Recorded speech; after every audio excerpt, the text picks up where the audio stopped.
మీకు బండు ప్రేక్షకులకు మన ప్రభువైన యేసుక్రీస్తు నామమున వందనములు. మోకాలపై ఆరాధింప ఆశ, పూర్ణ మనసుతో ఆరాధింప ఆశ, పూర్తిగా పూజింప ఆశ, నీ పూర్తిగా మారాలని ఆశ.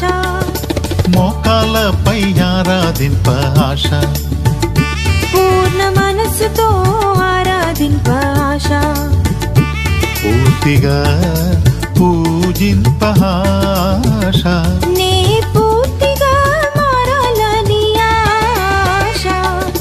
మోకాలపై ఆరాధింప ఆశ.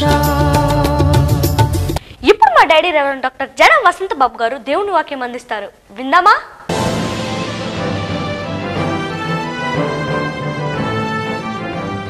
ప్రభునందు ప్రియమైనటువంటి దేవుని బిడలారా, మన ప్రభువైన యేసుక్రీస్తు యొక్క మహిమగల నామములో మీ 50 మందికి నా హృదయపూర్వకమైన వందనాలు తెలియచేస్తూ ఉన్నాను. పరమగీతాల గ్రంథము 5వ అధ్యాయము 12వ వాక్యాన్ని ఒక్కసారి చదువుకుందాం.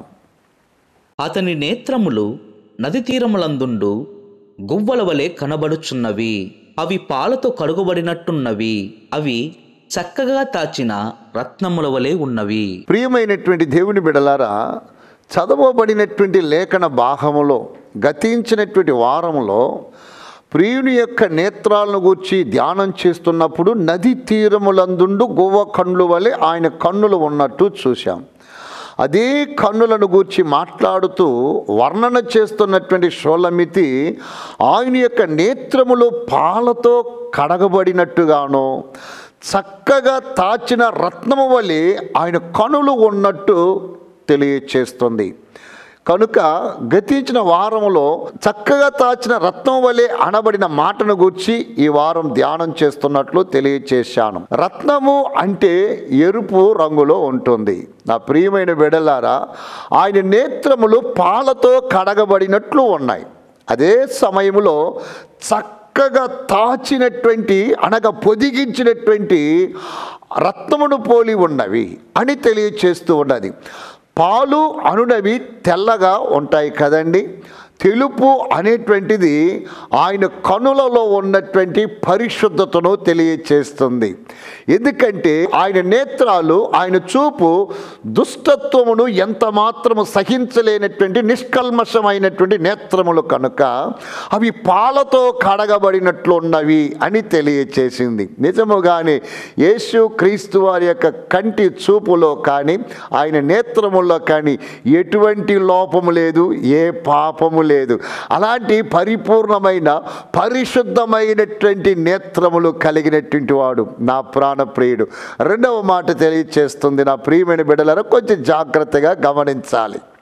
చక్కగా తాచిన రత్నమును పోలి ఉన్నవి అని తెలియచేస్తుంది.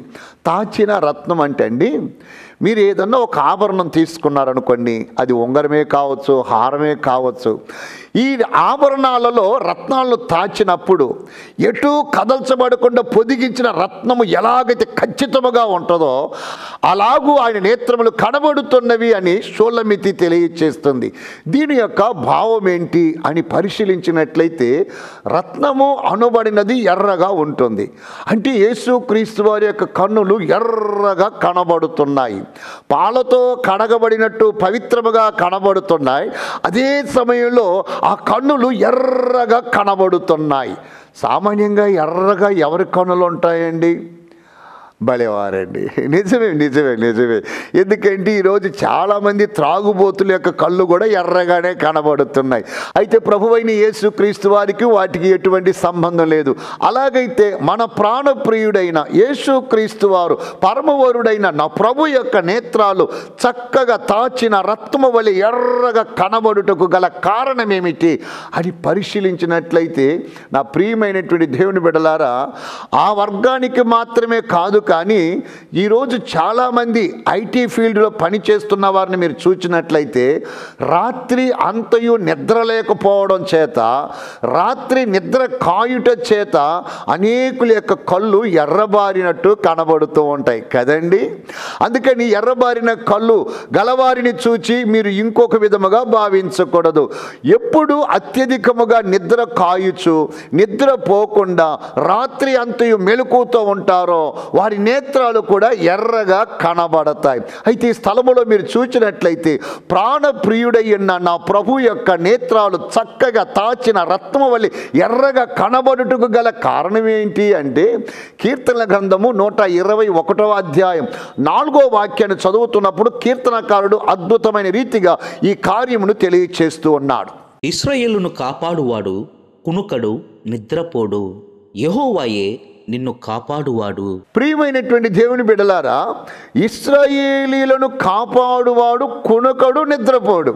అంటే నా ప్రాణప్రియుడైనటువంటి పరమవరుని యొక్క నేత్రాలు పాలతో కడగబడినట్టు నిష్కల్మషముగా కనబడుతున్నా, తెల్లగా కనబడుతున్నా, ఆ కళ్ళల్లో చక్కగా తాచిన రత్నములాగా ఎర్రగా కనబడటానికి గల కారణం ఏంటి అంటే, వేద గ్రంథం తెలియచేస్తుంది, ఇశ్రాయేలీలను కాపాడువాడు కునుకడు, నిద్రపోడు.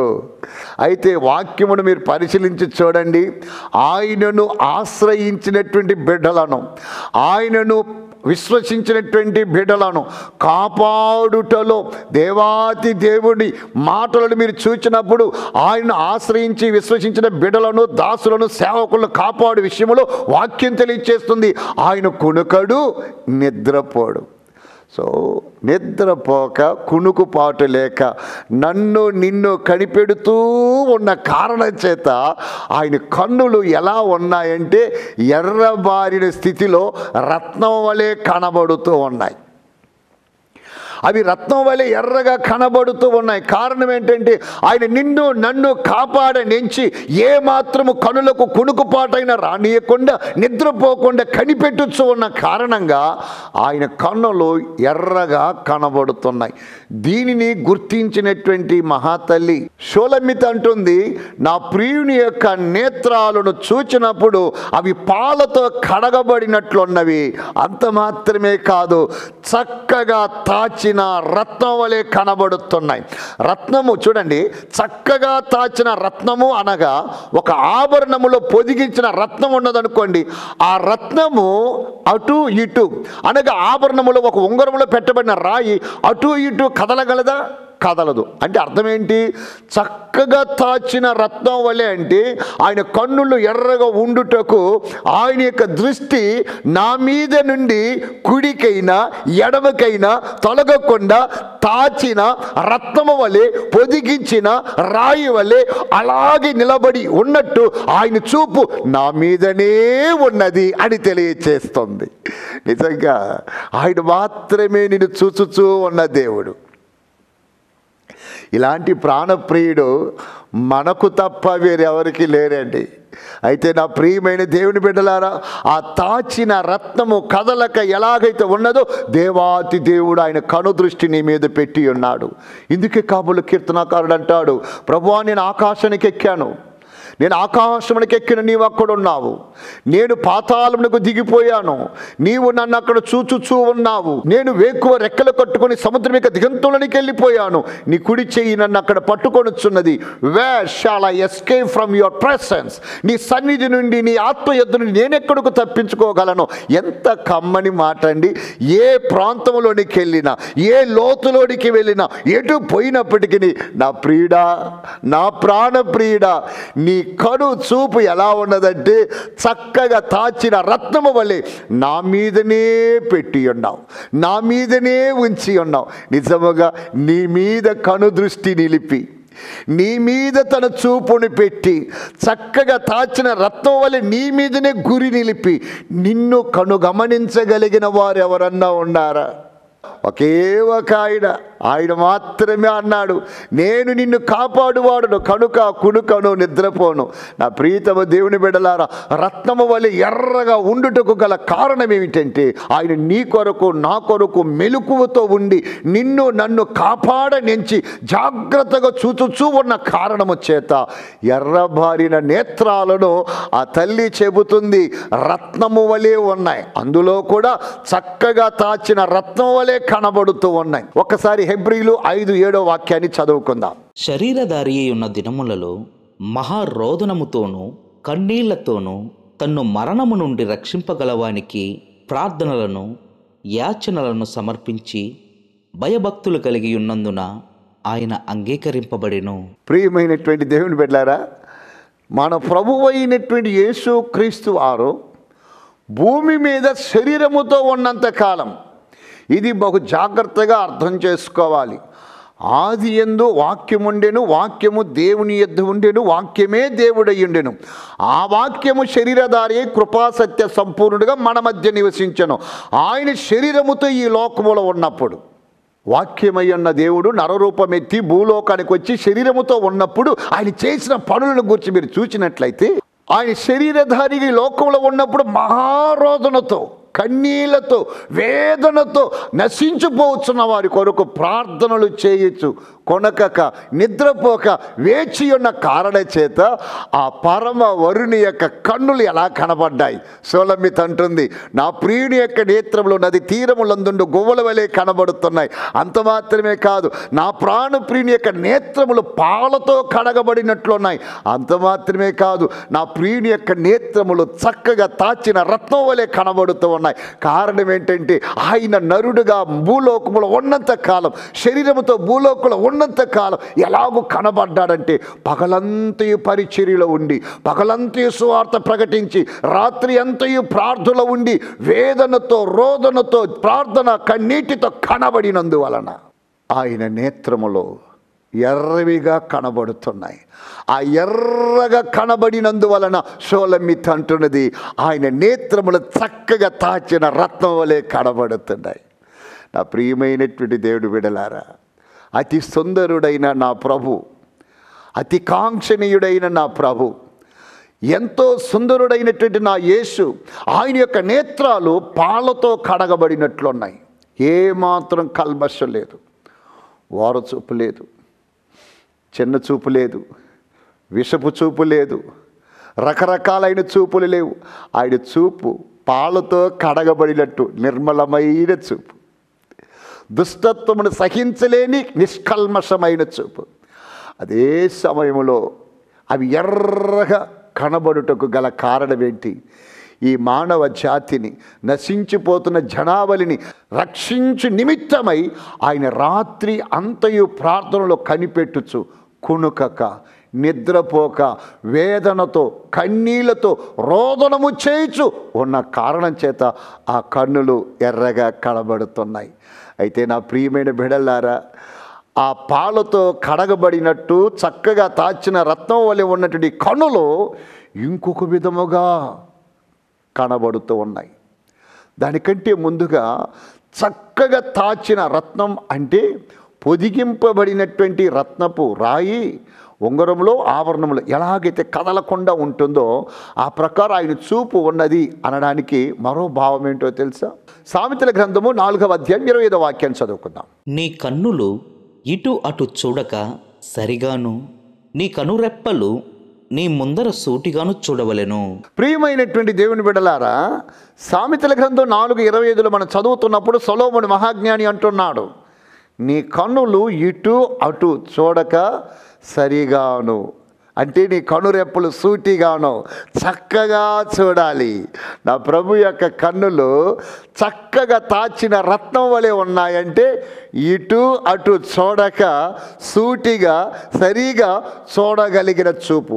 ఇది యేసుక్రీస్తు వారికి మాత్రమే కాదు, ఆయన పిల్లలమని చెప్పుకుంటున్న మన యొక్క ఆత్మీయ జీవితంలో కూడా మన చూపు అటు ఇటు చూడక సరిగా చూడాలి, చక్కగా చూడాలి, మంచిగా చూడాలి. నా ప్రియమైన దేవుని బిడ్డలారా, ఆ సరిగా అటు ఇటు తిరగక చూడక ఎప్పుడైతే సరియైన రీతిగా మన చూపు ఉంటుందో అప్పుడు ఆ చూపు ఎలాంటిదంటే చక్కగా తాచిన రత్నము వంటిది. ఎంతో కన్నీటితో, ఎంతో వేదనతో నా కొరకు నీ కొరకు విలపించినటువంటి ఆ కన్నులను మీరు చూచినట్లయితే, నా ప్రియమైనటువంటి దేవుని బిడ్డలారా, నా రక్షణార్థమై ఈ లోకములో ఉన్నంత కాలము యాచనలు, విజ్ఞాపనలు, రోదనములు చేసినటువంటి తండ్రి ఇప్పుడు ఆయన కన్నులు ఇంకొక విధముగా కనబడుతున్నాయి. ఎర్రనివిగా రత్నం వలె నిగనిగలాడుతూ ఉన్నాయి. అంటే నిద్ర కాచినందువలన మాత్రమే కాదు, అది నిజమే. ఆయన కునకడు, నిద్రపోడు. కడవరి దినాలలో దర్శనము చూస్తున్నటువంటి యోహానయ్య గారికి ఆయన కన్నులు ఎర్రగా కనబడుతున్నాయి. ఎలాగో తెలుసా? ఒక్కసారి ప్రకటన గ్రంథము 2వ అధ్యాయం 18వ వాక్యాన్ని చదువుకుందాం. తుయతైరాలో ఉన్న సంగపు దూతకు ఇలాగు వ్రాయము: అగ్నిజ్వాల వంటి కన్నులను, అపరంజిని పోలిన పాదములను గల దేవుని కుమారుడు చెప్పు సంగతులేవనగా, నీ క్రియలను, నీ ప్రేమను, నీ విశ్వాసమును, నీ పరిచర్యను, నీ సహనమును నేనెరుగుదును. నీ మొదటి క్రియల కన్నా నీ కడపటి క్రియలు మరి ఎక్కువైనవని ఎరుగుదును. క్రీస్తునందు ప్రియమైనటువంటి దేవుని బిడ్డలారా, ఈ స్థలములో యోహానయ్య గారికి ఒక దర్శనము. ఆ దర్శనంలో శ్రీమంతుడైనటువంటి యేసుక్రీస్తు వారిని చూస్తున్నాడు. యేసు ప్రభువు వారిని ఎలా చూస్తున్నాడు అంటే, పరమగీత కన్యక ఎలాగైతే ఆయన నేత్రాలు రత్నం వలె ఎర్రగా ఉన్నాయని తెలియచేసిందో అదే ప్రకారం యోహానయ్య గారు చూస్తున్నారు. అయితే రత్నము వలె ఎర్రగా లేవట, అగ్ని వలె ఎర్రగా కనబడుతున్నాయి. ఎందుకు నా ప్రియమైన బిడ్డలారా? ఆయన కన్నులు అగ్ని వలె దగదగా మండుతూ ఉన్నాయి. అగ్నిని చూశారా? నిగనిగలాడుతున్న నిప్పును చూశారా? అవి ఎలాగ ఎర్రగా ఉన్నాయో నా ప్రాణ ప్రియుని యొక్క నేత్రాలు అలాగే కనబడుతున్నాయట. ఈ స్థలము, ఈ యొక్క ఎరుపు దేన్ని తెలియచేస్తుందో తెలుసా? ఆయనలో ఉన్నటువంటి కోపమును తెలియచేస్తుంది. నా ప్రియతమ దేవుని బిడ్డలారా, తుయతైర సంఘానికి దేవుడు హెచ్చరిక చేస్తూ ఉన్నాడు. నీ క్రియలు, నీ పనులు అన్నీ బాగున్నాయి, కానీ తాను ప్రవక్తినని చెప్పుకొడుచున్నటువంటి అబద్ధ ప్రవక్తి అయినటువంటి యెజబేలును సంఘంలోనే ఉంచి ఉన్నావు. ఆ ప్రియమైన బిడ్డలారా, ఈరోజు చాలామంది ప్రవక్తులు దేశంలో తయారైపోతున్నారు. ప్రవక్తులు ఉంటే మంచిదే, కానీ అబద్ధ ప్రవక్తులుగా ఉండకూడదు అన్నదే దేవుని యొక్క హెచ్చరిక. తాను ప్రవక్తినని చెప్పుకొడుచున్న యెజబేలును లోపల ఉంచుతున్నావు. ఆ యెజబేలు సంఘ బిడ్డలకు ఏమి నేర్పుతున్నదంటే, చేయరాని కార్యములు నేర్పుతూ ఉన్నది. ఈరోజు చాలామంది తనను ప్రవక్తులని చెప్పుకునేవారు, మేము దేవుని ప్రవక్తులని చెప్పుకునేవారు సంఘ బిడ్డలకు నేర్పకూడని పనులు నేర్పుతూ, చేయకూడని పనులు జరిగిస్తూ ఉన్నారు. అట్టి వారిపైన నా ప్రభు యొక్క నేత్రం ఎర్రగా కనబడుతూ ఉన్నదట. నిజమే. ఎన్ని మారులు గద్దించినను లోబడనొల్లని వాడు మరి తిరుగు లేకుండా హఠాత్తుగా నాశనమగునని సొలొమోను జ్ఞాని హెచ్చరిస్తూ ఉన్నాడు. దేవాతి దేవుడు దీర్ఘశాంతముతో నీ కొరకు కనిపెట్టాడు, నీ కొరకు వేచి ఉన్నాడు. తన యొక్క పూర్ణ సహనాన్ని అగుపరిచాడు. ఓపికతో నీ కొరకు కన్నీటి ప్రార్థన, విజ్ఞాపన, యాచన, రకరకాలైన బాధలు అనుభవించాడు. నా ప్రియతమ దేవుని బిడ్డలారా, దేవుని రాకడ సమయం ఆసన్నమైపోయింది. న్యాయ తీర్పు దినము ఆసన్నమైపోయింది. ఇకను నీలో మార్పు రాలేదు అంటే, ఇకను నీలో పరిశుద్ధత అగపడలేదు అంటే, ఆయన నీ కొరకు రేయనక పగలనక వేదనతో, దుఃఖముతో, రోదనతో కన్నీళ్లు విడిచి ఎర్రబారు చేసుకున్న కన్నులను ఇప్పుడు వేరు విధముగా ఎర్రబారు చేయించున్నాడు. అంటే దహించు అగ్నిలాగా తన చూపు మారిపోయింది, దహించు అగ్నిలాగా తన నేత్రాలు మారిపోయాయి. కాబట్టి ఈ కార్యక్రమాన్ని వీక్షిస్తూ ఉన్న నా ప్రియతమ దేవుని బిడ్డలారా, యేసుక్రీస్తు వారి యొక్క కనులు పాలతో కడగబడినట్టు జాలి, దయ, నమ్రత మాత్రమే కాదు నాన్న, ఆయన మాటకు లోబడక ఇకనైనా చెడుగుని విసర్జించి ఆయనకు అనుకూలంగా జీవించకపోతే అగ్ని వంటి చూపు, అగ్ని వంటి నేత్రముతో నేను దహించి వేస్తాడని ప్రకటన గ్రంథకర్త ద్వారా ప్రభు హెచ్చరిక చేస్తూ ఉన్నాడు. మరి నీ ఆధ్యాత్మికమైన జీవితంలో ఎన్నేండ్లుగా మందిరానికి వెళ్తున్నావు, ఎన్నేండ్లుగా వాక్యం వింటున్నావు, ఎన్నేండ్లుగా బైబిల్ చదువుతున్నావు, ఎన్నేండ్లుగా సువార్తను బోధిస్తూ ఉన్నావు? ఆయన కోరుకున్న పరిశుద్ధత నీలో ఉన్నదా? ఆయన ఎదురు చూస్తున్న నీతిమత్వం నీలో ఉన్నదా? ఆయన ఎదురు చూస్తున్నటువంటి పవిత్రత నీ యందు అగపడుతూ ఉన్నదా? ఆయన కోరుకున్న హృదయం నీలో కనబడుతూ ఉన్నదా? ఒకవేళ బిడ్డ ఇంకా అట్టి పరిశుద్ధతలోనికి రాకుండా, ఇంకా అట్టి నీతిమత్తులోనికి రాకుండా నీ ఆధ్యాత్మికమైన జీవితంలో వెనకడుగు వేసుకుంటూ వేషముతో సంఘములో కనబడ్డావంటే, నిజానికి వాక్యానికి చోటేయకుండా ఏదో కళ్ళబొల్లి ప్రవచనాలు వైపు పరుగులు తీసి ఆయన ప్రవక్త, ఈమె ప్రవక్తి అనుకొని వారి వెంబడిపోయావంటే, తుయతైర సంఘానికి ఎటువంటి హెచ్చరికనిచ్చాడో అదే హెచ్చరికను ఎక్కిస్తున్నాడు. వాక్యము సత్యము. వాక్యములోని మాటలకు వ్యతిరేకముగా ఎవరు ప్రవచించినా, ఎవరు ప్రవక్తని చెప్పుకున్నా, దయచేసి వారి క్రియలను బట్టి మీరు సమస్తమును గ్రహించాలని తెలియచేస్తున్నాను. అందుకని తుయతైర సంఘంతో ప్రభులు వారు అంటున్నారు, తాను ప్రవక్తని చెప్పుకుంటున్న యెజబెల్ని ఒక్కడ ఉంచుతున్నావు. ఆ యెజబెల్ సంఘ బిడ్డలకు చేయరాని పనులకు అలవాటు చేస్తుంది. కాబట్టి నీ పైన తప్పు ఒకటి మోపవలసి ఉన్నది. నువ్వు మంచివాడివే, నువ్వు మంచిదానివే. కానీ నా ప్రియమైన బిడ్డలారా, అక్కడ ప్రవక్తి అనబడుతున్న అబద్ధ ప్రవక్తులను నీవు వెంబడిస్తూ వారిని అనుసరిస్తున్నావేమో. దేవుడు అడుగుతున్నాడు, నా కనులు నీ కొరకు ఎర్రబారాయి. ఎటూ చూడకుండా, ఎవరి వైపు చూడకుండా, దేనిని చూడకుండా నిన్నే కను గమనించి కాపాడాను. కానీ నీలో ఇంకా నేను కోరుకున్న పరిశుద్ధత రాకపోతే ఇప్పుడు నా కన్నులు అగ్నిజ్వాలగా మారిపోయాయి. దహించబడతావా? రక్షింపబడతావా? ఆయన చూపు నిన్ను చూచినప్పుడు రక్షింపబడతావా? దహింపబడతావా? ఒక్కసారి పరిశీలించుకోవాలి. యేసుక్రీస్తు వారు ప్రధాన యాజకుని యొక్క ఇంటిలో నుంచి బయటకు వస్తున్నాడు. పేతురు ఆ స్థలములో చలి కాసుకుంటూ ఉన్నాడు. యేసు ప్రభులు వారిని బంధించి పట్టుకెళుతూ ఉన్నప్పుడు యేసుక్రీస్తు వారు అలాగూ వెళ్ళుతూ ఒక్కసారి పేతురు వైపు చూచాడు. పేతురు అటు వైపు నుండి యేసు వైపు చూచాడు. నా ప్రియమైన బిడ్డలారా, యేసుక్రీస్తు వారి యొక్క చూపు ఏ మాట లేదండి. అరగంట, గంట, 10 నిమిషాలు ప్రసంగం చేయలేదండి. ఒకే ఒక చూపు చూచాడు. చూచిన చూపుతో పేతురు యొక్క జీవితంలో మారు మనసు, పశ్చాత్తాపం, వేదన, దుఃఖం ఆరంభమైంది. ఏ అబద్ధమైతే ఆడాడో అబద్ధాన్ని గురించి పశ్చాత్తాపడ్డాడు, ఏడ్చాడు, విలపించాడు, తప్పుల నుంచి బయటకు వచ్చేసాడు. యేసు యొక్క చూపు నీ జీవితాన్ని మార్చగలదు. అదే చూపును ఒక్కసారి గమనించండి. ధోని దిగుతూ ఉన్నాడు. సమాధిలో ఉన్నవాడు పరిగెత్తుకొని వచ్చి యేసు ప్రభు వారి ఎదుట నిలబడి గడగడగడలాడిపోతున్నాడు. అయ్యా, సర్వోన్నతుడైన దేవుని కుమారుడా, మాతో నీకేమి, మమ్మల్ని ఈ ప్రాంతం నుండి తోలివేయవద్దు అంటే అదే చూపు ఒకరిని గజగజలాడిస్తుంది. అదే చూపు ఒకరికి పశ్చాత్తాపమునిస్తుంది. అదే చూపు పోలీసులు, బంట్రోతులు, రోమ సైనికులు ఆయన బంధించుటకు వచ్చినప్పుడు యేసు ప్రభుల వారు అడుగుతున్నారు, మీరు ఎవరిని వెతుకుతున్నారు? నజరేయుడైన యేసు. ప్రభుల వారు అన్నారట, మీరు వెతుకుతున్న నజరేయుడైన యేసు నేనే అని వారికి వెళ్ళి చూశారు. బైబిల్ చెప్తుంది, వారు గిరగిర తిరిగి బోర్లు పడి పరుగులెత్తిపోయారు. అంటే ఆయన చూపు, ఆయన నేత్రములు పాలతో కడగబడినట్లు ఉన్నాయి, చక్కగా తాచిన రత్నం వలె ఉన్నాయి. అదే సమయంలో అగ్ని జ్వాలమయముగా కనబడుతున్నాయి. Let me ask a question my బిలోడ్ in Christ. ఒకవేళ ఈరోజు ఆయన అరుదించినట్లయితే, ఆయన చూపులో దయను పొందుకొని రెక్కల క్రింద చేరగలవా?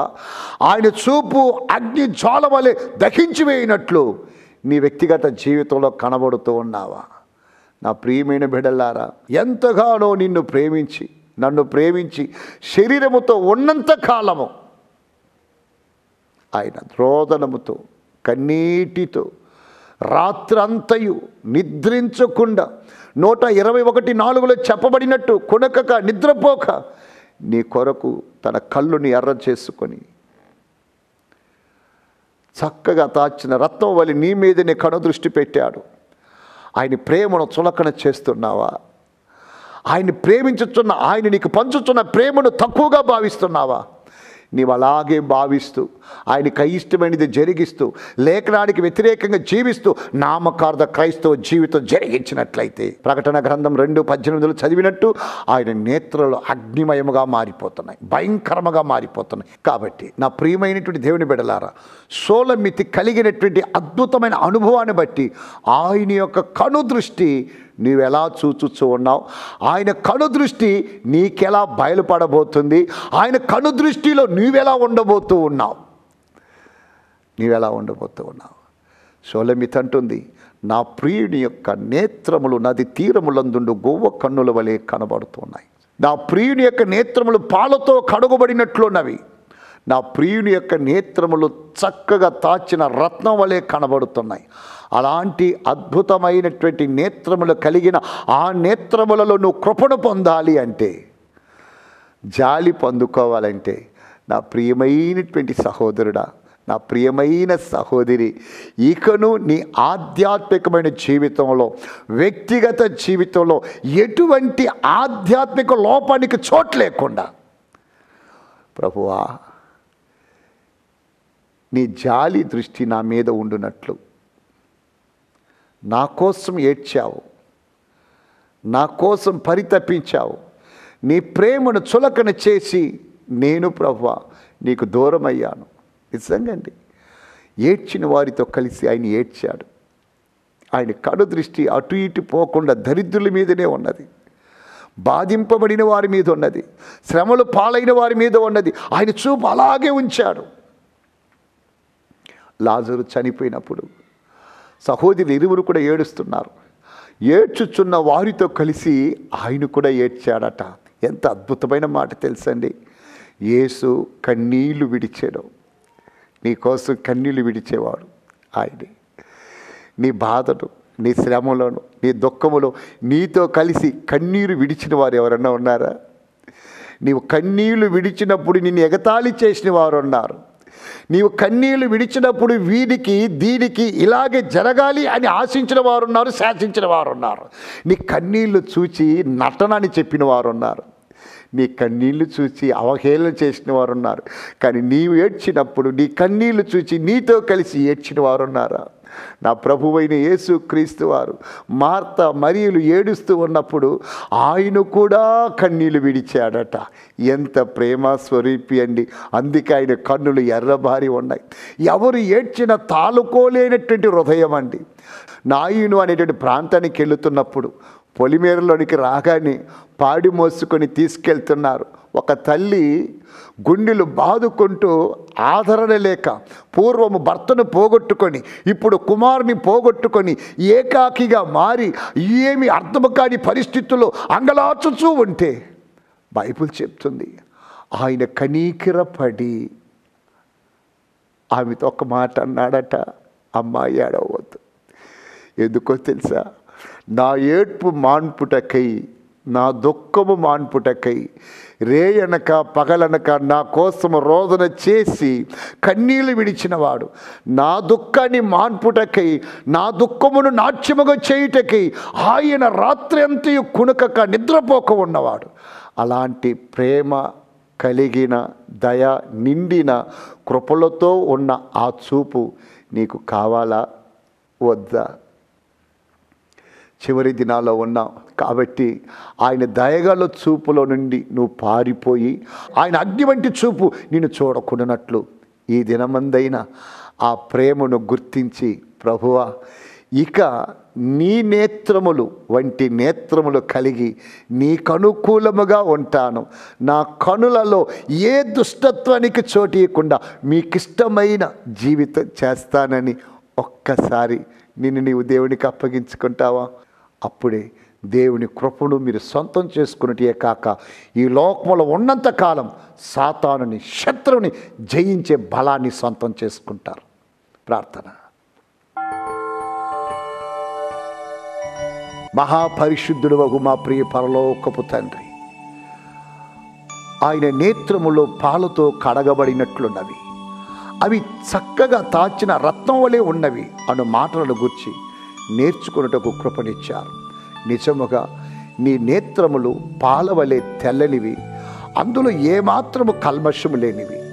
అంత మాత్రమే కాక నాన్న, రేయనక పగలనక భూలోకముల శరీరంతో ఉన్నంత కాలము మా కొరకు రోదనము చేసి, ప్రార్థన చేసి, కన్నీళ్లు కార్చి కళ్ళు ఎర్ర చేసుకున్నవారని నేర్చుకున్నాం. చివరి దినాల్లో నాన్న, రాకడ సమయములో, న్యాయ తీర్పు దినములలో ప్రభు మీ కను నేత్రములు అగ్నివలె మండుచున్నాయని చూశాం. ఆ కోపముతో కూడిన దృష్టి నా ప్రేక్షకులకు కనబడుకున్నట్లు, మీ దయా కరుణ కటాక్షలు నిండిన చూపు వారికి దొరుకునట్లు ఈ దినమందు మీ మాటలకు చెవి ఎగ్గి తమ్మును తాము దిద్దుకుంటూ మీకు అప్పగించుకుంటుండగా నీ దాసులయ్యున్న నా ప్రేక్షకులను దీవించి కృపలతో అలంకరించి మహిమందమని క్రీస్తు యేసు యొక్క ఉన్నతమైన నామములో ప్రార్థించి వేడుకుంటున్నాను తండ్రి. ఆమేన్. మన ప్రభువైన యేసు క్రీస్తు నుండి కృపా సమాధానాలు ఆయన మేఘారుడై మధ్యాకాశములో ప్రత్యక్షమయ్యేంత వరకు తోడై నడిపించునుగాక. Amen. Amen. God bless you all.